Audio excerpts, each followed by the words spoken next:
This video today we're going to do is going to be on methadone clinic. I had a discussion with my wife, not an argument, but and not coming to terms on certain things about this. And so I decided to go ahead and do this. At first I was going to use my medicine as the thumbnail, but my wife talked me into that it's inappropriate. So be it. So, as I've started out on my journey, my goals and my purpose is and was to bring truth and facts to people, mainly youngsters, because they're where I feel I could help, you know. Can only do so much with adults and people older, you know. People become to get set in their ways, but I still would love to talk to people. People call me all the time now with mental health problems and issues, and they just need someone to talk to. So I'm trying to, you know, wrap my head around this and see in which way beneficial would be for me. So obviously I'm entertain the idea of speaking and talking with other people. I've got a couple different ideas. I just came into a situation with my buddy that I work with, who I spoke about. Started these missionaries, you know, have started these, you know, projects helping out people with drug addiction, helping out guys fresh out of prison, mainly guys fresh out of prison. So Mike, my buddy's met a lot of guys recently or just released from prison. He has like 120 something on this list, right? He's doing work at this place close to me. I don't know exactly what they're doing, but it seems to be that they're housing guys fresh out of prison, right? The guy I just met recently, he was, you know, quite a character. He was on my last video or two. He was the guy that stabbed several people. He's got 67 convictions, been to prison a boatload of times. He's one of the guys. He's the guy I rode in the slingshot with. But now there's another guy. So Mike tells me yesterday, okay, a new guy's came in, a friend of his, a friend of theirs that they went to school with. This guy's schizophrenic, bipolar, all that. He shot and killed his baby mama. He caught cheating on him. And the guy she was fucking, right? This guy come in there and kills him dead. Been in prison 25 years. Just got out, like just the other day. So Mike's telling me, this might be one of those, a good one for you, you know. This might be a good interview. I say, damn right, you know. Who gets to see and hear that? So I'm going to interview this guy and go with it, you know. So maybe my plans are changing, you know. So I'm trying to be open-minded about a lot of this as well. It's not exactly where I see myself going with this. I see myself more dressed towards kids and helping kids, and I like to and I want to. But I'm only one man, one human being, and I got 72 followers. I mean, you see what I'm saying? I don't have much to work with. I'm a carpenter, do construction, roofing, all that kind of shit. And I don't have the funds and the time. But I invest every bit of my time into it. Every single night I get home from work, I've got an I Am ADD's Advocate website. 2 on Facebook. One is I Am ADD's Advocate. One is Mike, I Am ADD's Advocate. There's actually 3. And Mike's ADD Gang. Now, I messed up by starting all those. I didn't know what I was doing, truthfully. And I was starting different websites. Didn't know what the hell I was doing. So now I'm like, got 2 pages, and I'm friend requesting people like on the daily, right? And people have taken to this, and I started out with 120 friends on Facebook. 3-4 months ago now, maybe about 4 months, close to 4 months ago, when one of my best friends killed himself. It's been 4 or 5 months now since I've been posting. I don't know how many videos I got, but I only have 72 followers. But on the ADD advocate groups on Facebook, people are taking to this. I start out with 120 friends. I'm now at 3,400 something, right under 3,500 people. And if I push the envelope, I would have 5,000, at ASAP. But I'm kind of taking my time with it now because I'm trying to weed out. Since we only have 5,000, I need to make them count, And I've been blindly friend requesting strangers for a month now, 2 months, how long I've been doing this, to get it to, 3,500. But there's a good portion of them, and I'm not racist or nothing like that, but there's a huge portion of them that are Spanish people and don't speak any English. So I'm being bombarded with Spanish guys and shit. I mean, it's gone over and out there. I got my first dick pic the other day, and it was not cool. I was not happy with it. I was not happy at all with it. Lucky for him, I didn't pull the bitch move, which I really wanted to, report it and all that, but I just wanted it off my screen as soon as I seen it. I was disgusted. I was pissed, but I deleted and got rid of it without thinking it through, and I should have held on to it because I don't even know what the person's name was and all that, I would freaking, slander his ass, let people know this guy's a perv, he's a sicko, sending a fucking strange dude dick pics. So, there's obviously a lot of head cases in this deal. This, can of worms I'm opening. So I have to go back through and figure out who's going to stay and who's going to go. Because like I said, I couldn't even tell you how many. You can look at my Facebook. I'm public. I'm open. I got nothing to hide. You can see for yourself. Like I said, there's a barrage of dudes that don't even speak English. I'm getting, slammed with messenger from strange Mexicans every day, and it's Spanish. And my wife's getting pissed. Phone's ringing now, 2 o'clock in the morning. I have to set my phone where it won't vibrate or make a noise or anything because it'll wake us up. I try to explain to her I'm getting a lot from, people all over the world. I'm getting specifically a lot from, what is it called? Exactly. Give me just a second. It'll come across. It's one of the. It's close to Africa, and it's villages of young black poor people. What's the name of it? Not Nicaragua. It'll either come to me or you can go to my Facebook if you really are interested. But I'm getting hit from this one country in particular, like whole shit ton of dudes are, interested. They're mainly interested in money, but there's, their hearts are in the right place, and I see a bunch of, kids in worse situations and predicaments than I've ever had or seen, or anyone that lives in the U.S. had or seen. So I don't just block them and shoo them off. Obviously I have to deal with them accordingly, because I'm a carpenter. I'm not making no money at none of this. Maybe, hopefully, one day I will, but right now, I live and get by. So, I can't afford to be sending this money overseas, and it's hard to say. I know some are sincere, but, you can imagine how many people I'm barraged with, because consider now that I'm friend requesting people on the regular, and so now it says, I have 3,500 friends, and I've got I got 2 or 3 websites up on Facebook. And I'm not bragging or nothing because I'm really, bottom fish. But I'm getting noticed on TikTok and Instagram. I have how many friends I have, so them and their friends are seeing. So, long story short, a lot of people are seeing my shit.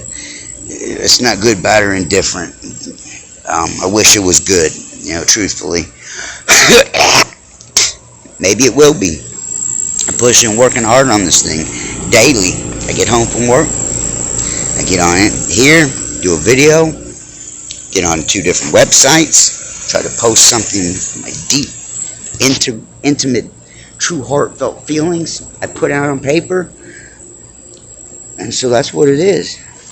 That's what it be, and that's what it is. So I'm kicking it real, 360. What's the word I'm looking for? Full circle. I don't want to be hiding behind nothing. I don't want no one to get the wrong mistake. I'm just telling my life story. And it had to do with addiction and drugs, and it led me to finally cleaning my act up, but I had to go and start a methadone clinic to do it.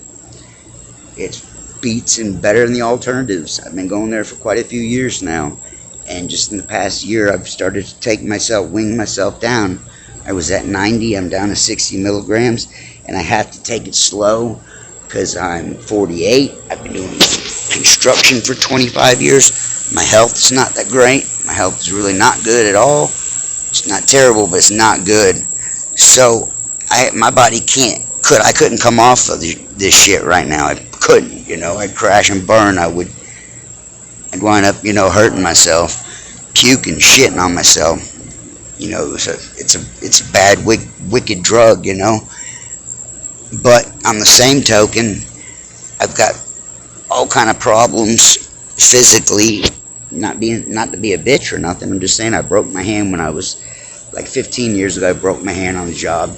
So I get arthritis in my hand. I broke my shoulder when I was a kid. I broke my arm when I was a kid. No, excuse me. I broke my arm when I was a kid. Messed my shoulder up years later. And so, you get arthritis and broken bones and shit. I got quite a few. So my body hurts. So to come off methadone immediately, I couldn't do it. It's a battle. And every situation that I've seen, I've been going there for like 4 years now, right? This is my second clinic that I'm going to. I started out in Woodstock when I lived in Sandy Springs. We were having to drive all the way from Sandy Springs to Woodstock, which is a healthy drive, a good 45 minutes in the morning before traffic. Was going there, been going there that long. We lived there. We lived in Sandy Springs and Gangland. Moved out of there, moved into a townhouse in Marietta. Was still going, but we transferred to this other clinic. Okay, so we finally, me and my wife, wind up landing out in Sandy Springs. So there's a Dallas location. I was going to Woodstock. Dallas happens to be the sister clinic to the place I was going. Coincidentally, maybe not. But they just happen to be sister clinic. They're affiliated with each other. Just those two, not all the other surrounding ones. Just these two, coincidentally, that I'm going to are sister clinics. Another one of these weird ass coincidences, right? That ain't all of it.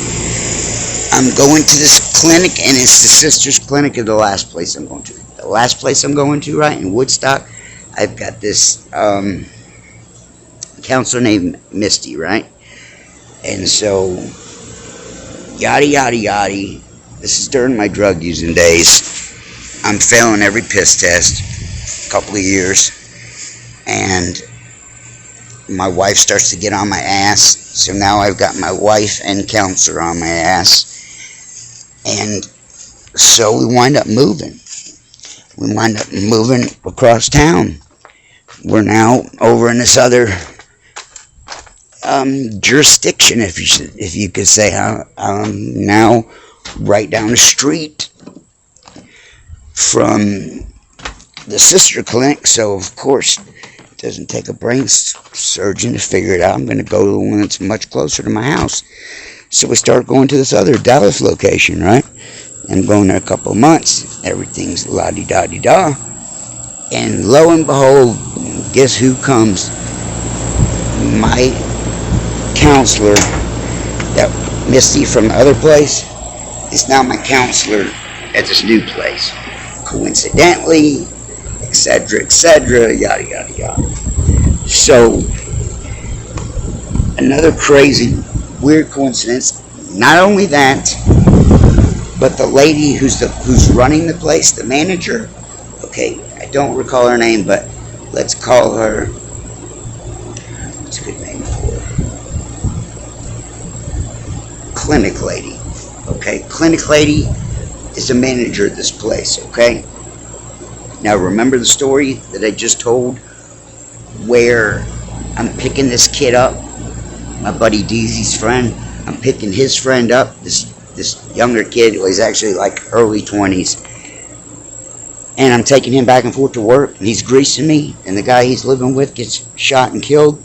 That kid, his babies, the girl he got pregnant, the Spanish girl, right? Her mom, that's her mom. So just had the wacky ass coincidence. This new lady that I'm dealing with is at the same exact time that this other's going on, and they tell, I find out through this kid. He asked me one day, because me and Deezy are talking, I'm now having to take Deezy to his methadone clinic before we go to work. And so this kid's riding with a lot, and he says, and I said something about Dallas. He said, Dallas, oh yeah, he said, over. My baby mama's the manager over there. I said, no fucking way, When the next day, yeah. She had even said, smiled and said, oh hey, yada yada, like the word had got passed. So these are like more weird, strange coincidences. Chalk them up, count them up now. Like I said, I don't even keep track of this shit. I just tell you when there's a lot of coincidences in my life. I don't know if I can tell a story without one.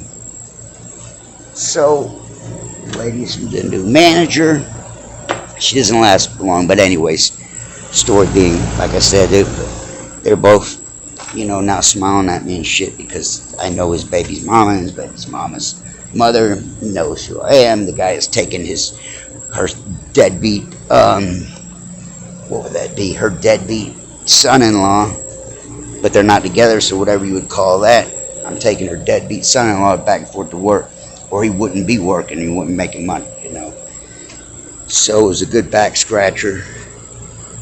And so while I was at the first clinic, the first one was just fucking raw, like you hear all the war stories.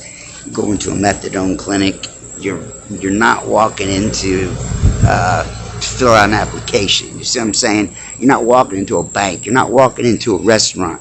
You're not walking into a place that you would walk in with dignity and respect. You see what I'm saying? You're walking in like the lion's den, right? You're walking around a bunch of drugged out people, bad people all the way across the block. You can guarantee someone's going to bum you for money or a cigarette on any and every given day. You can count on that. And if it's one person, it's rare. So I go to this place. Me and my wife start going to this place, having to go on the way to work. And it's a shit show. It's a zoo, right? You got to get at this bitch at 5 o'clock in the morning. There's a line around the building, right? Like 100 people, at least 50. So if you don't get there at 5 o'clock in the morning, chances are you may or may not make it to work on time. Crazy, man. Crazy people lined up, right? Well, out of all those people, damn well each and every single one of them's got their own war story and story to tell. And they're all quite similar to the ones I tell. And just while I'm there, I meet a couple of guys. I become friends with some. I become good friends with two in particular. Aaron, shout out Aaron, bro, and Justin. Me and Aaron and Justin are getting there. We just started going to this place. We're getting there at the same time every morning. And we're talking and we're becoming close and friends. How's your wife, your dog and kids, yada yada, etc., etc. So time goes on and we become friends, and just crazy shit. This type of shit's like, you're messing with with other realms and powers dealing with this and these and type of people that are in that go to these places, and even people that work there, right? Just something off about them. So me and Aaron and Justin become close friends, tight. Been hanging out. They're progressing. I'm not, and so year goes down the road. Me and Aaron are friends, but me and Justin are now associates. Me and Justin are now getting each other's shit, right? So I'm seeing them often. Came to my house, my townhouse in Marietta. He came there on the last night that he was here before he moved to, I think it was Tennessee. It was one of these close states. He's moving back to Tennessee. When we first met him, he was heavyset black guy, was married to a heavyset black girl. He was more than heavyset. He was a big old fat dude, right? So I'm imagining the same for his girl. Married, it was, together for quite some time. This is over a year and a half, and all of a sudden shit goes haywire with him, and they break up, right? So now he's, lost his way, and so he's now gotten to a point he's going to move to Tennessee, and he makes a huge mistake. I take him to across town to where his dealer is, and we take and drop off his car. He's giving his car up for dope. A nice car, a good car. It's like not a new or a brand new, but it was an Impala. It was probably about a 2004, 2007 Impala. I mean, not the best car in the world, but I'm going back a few years now. I'm going back 3.5, 4 years at least now. So that was even newer then. So I take him across town. He sells his car, gets it all in dope. There was some stipulation there, like he thought it was something, and it wound up just being a tire or a light. Like there was something very minor and minuscule wrong with it, and he let it go, and Dope Man fixed it and took care of it, like no problem, no money.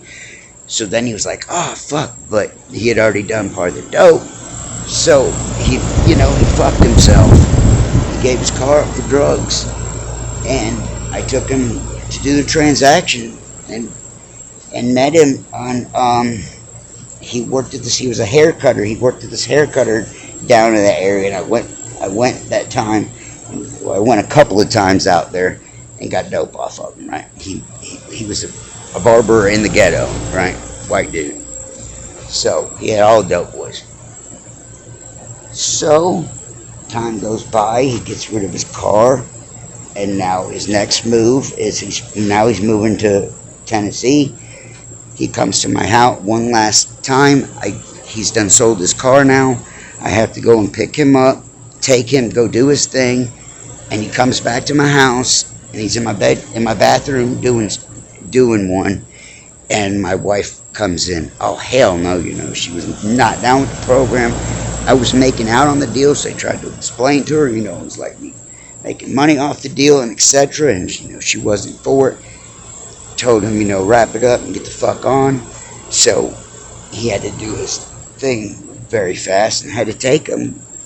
Well, we're gonna hang out and kick it, but like I said, my wife wasn't with it, so I had to take him. I take him, I drop him off. He goes, gets on the bus, goes to Tennessee. Not long at all.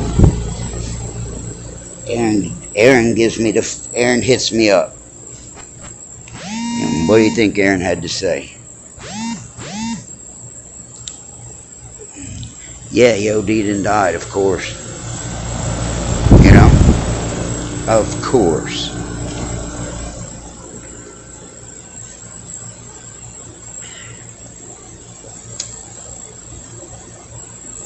I'm at the first clinic now before moving to Dallas, and my boy Deezy.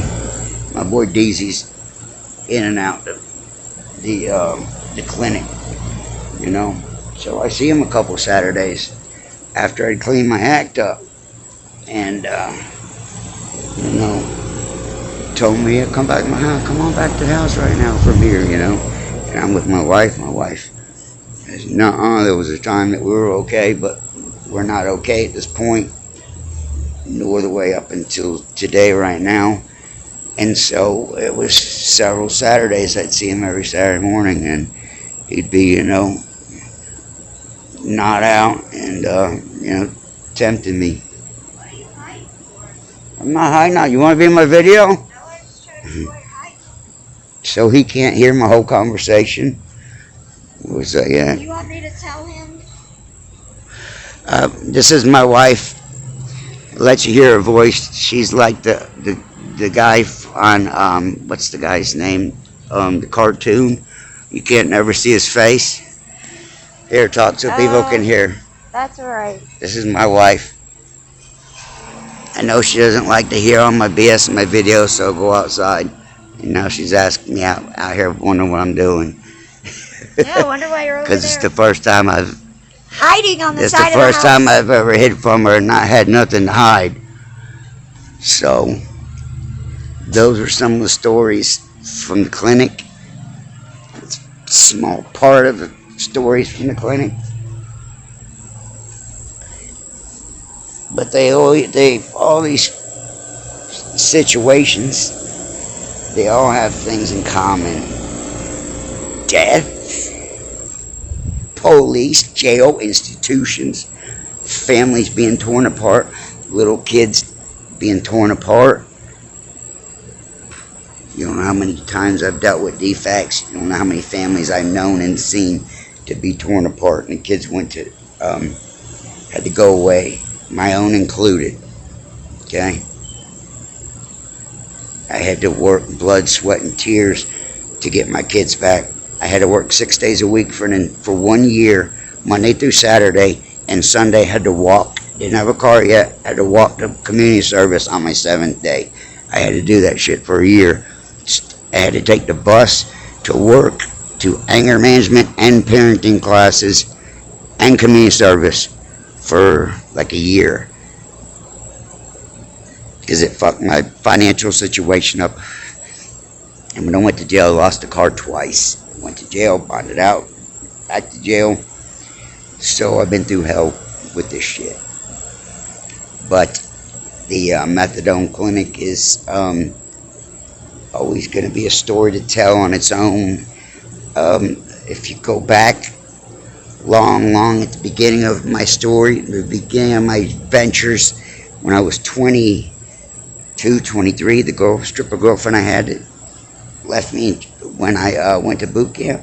Her best friend, I got in a fight with her husband. Her husband was an army dude. He tackled me. We got in a fight at a restaurant. I had to leave because the police was coming. I was on probation in the county. Anyways, I just ran into her recently at the methadone clinic, this other one. Haven't seen her since. Me and her went to jail together with acid on us. She took the charge for acid, 8.5 months pregnant. I run into this chick. I'm standing in line in the methadone clinic a couple months ago. I turn around and we meet eyes. And it's like, you know, a peek back in time. Crazy shit. Imagine that. Turn around, there she is, and we look at each other. We smile, crazy smile. Haven't seen her since. I went off to boot camp, jail. I never saw her again after that. But I saw her husband as soon as I got out. Her husband worked at Dave & Buster's with my good friend Donovan I grew up with. I go to a party with Donovan, and as soon as I got out of jail, and guess who I bump into? Yes, her husband. So, now you believe me? This is Mike, ADD Advocate. Follow me past the message. Sorry. Love you.